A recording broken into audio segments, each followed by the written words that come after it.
Hi, I'm Chef Meg Galvin, and I'm going to show you how to make a chicken stir fry that has 2 servings of vegetables in the dish. And I'm starting now with just a little bit of a sauce.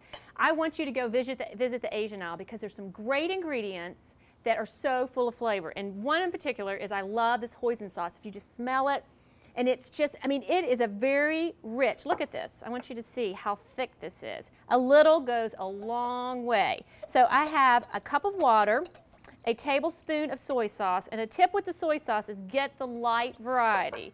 So you can see, and there's lots of different brands out there. And what I'm doing is I'm kind of making a finishing sauce to the dish. And then our thickening agent, because you're going to need something to thicken the sauce up with, is just a little bit of cornstarch, about a tablespoon. If you prefer, you could use arrowroot. It's a little bit more of a natural thickening agent. So we're going to take this.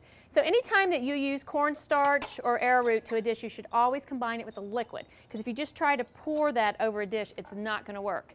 So what we're going to do is we're taking basically a lot of ingredients that we had left over for some other recipes, and we're going to just cook them real quickly in a wok. So this is a great weeknight meal that you're coming home real quickly and you're like, what in the heck are we going to cook? So the one thing I did want to show you is I want to talk about surface area with cooking. This is a traditional wok, and if you look at the bottom of the pan, the actual area that's going to hit the stove is very small. I prefer, it's what's called a flat-bottomed wok. Much more surface area, because with wok cooking you want super high heat, but you want even heat. So make sure the pan's nice and hot, and then I'm going to start with just a little bit of an oil. You know, for the amount of oil that we're using, which is just a tablespoon, you could use a peanut oil. If you don't have peanut oil, just use an olive oil, salad oil. It's not like we're going to be cooking, you know, Chinese food for the masses. We're just cooking for a family or you and one other person. This dish actually does serve 4. So get the oil nice and hot. Now we're going to use a little bit of chicken today, but if you want to make it vegetarian, you can always make it with some tofu, or you can just omit the proteins as well. So what I just put in the dish, into the little stir-fry wok, is some garlic. You want to cook your garlic and then cook your ginger. I wish I had smell-o-vision because the smells are great. Don't burn them. If you burn them, then you kind of have to start over. One of convenience items that you can buy is you can actually buy garlic and ginger already in a jar.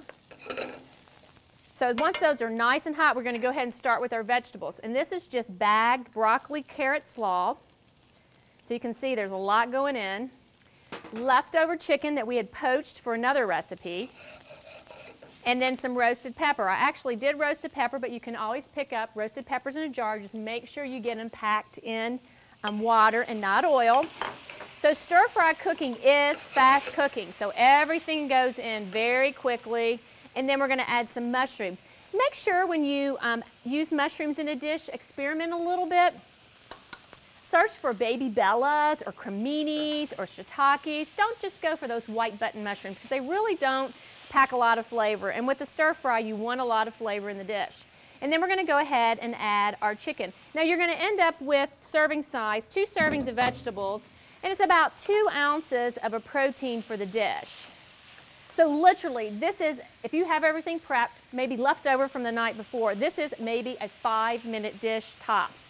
So nice and hot, everything in this pot, and then we're going to go back in and add our sauce.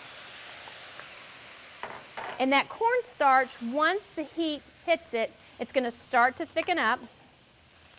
So everything's cooked. All you're doing is just heating it through. Now I like a little bit of heat. So what I'm going to do is finish with just about a teaspoon of the sriracha sauce. If you're cooking for a lot of people and maybe some don't like the heat, you can always serve that on the side. So this is good, ready to go. It smells amazing. So we're going to go ahead just to show you what you're looking at. Talk about if you're hungry. 1, you get 2 whole cups. That's definitely enough to fill you up. You can check out the recipe at sparkrecipes.com. It looks amazing.